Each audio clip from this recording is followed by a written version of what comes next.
Hello everyone and welcome back to the channel. Today we'll be talking about patients who experience others, including the therapist, as controlling, judging, or demanding. This is often their core experience in life due to past trauma.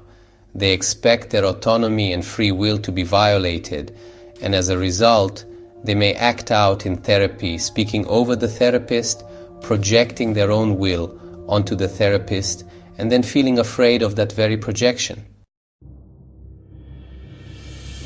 For patients who have been hurt before, the world can feel black and white. People are either all good or all bad.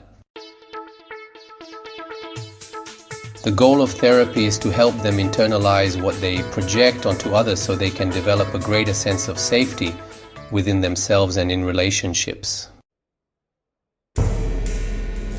First, we need to understand that the patient is not seeing us as we are, but rather as figures from their past. This means they cannot engage with our attempts to help until their fear is addressed. Let's look at some examples. Patient: I feel scared to speak. Therapist: thank you for sharing that. You are in control here. We can talk about what feels right for you and avoid what doesn't. Do you have a sense of what you'd like to discuss? So our time is helpful for you. Here, the therapist deactivates the projection that we need the patient to speak. Instead, we invite the patient into a real relationship based on their autonomy. Patient: you say I need to feel, but I don't want to. Therapist: of course, you don't have to do anything you don't want to. I have no right to ask you to feel anything. My concern is that if you're struggling emotionally and we don't have access to your feelings here, we may not be able to help you with those difficulties.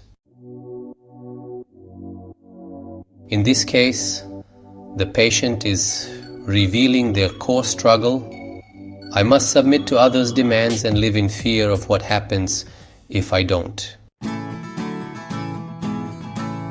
This is often the first major challenge in therapy and in life for such patients.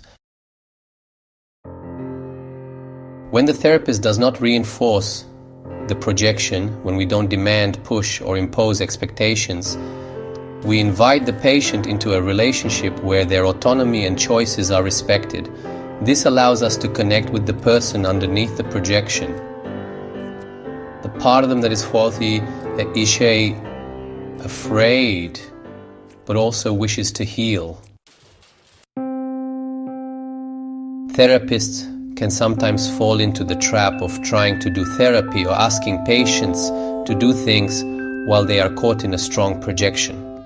This often makes therapy frustrating and unproductive for both therapist and patient. Instead, we must ensure that therapy is always grounded in the patient's own wish to heal, and that the process unfolds through a shared effort between patient and therapist. Thank you for joining me today. Learning to work with projections and ensuring that therapy respects the patient's autonomy is essential for effective treatment. If this resonates with you, I'd love to hear your thoughts in the comments. See you in the next video.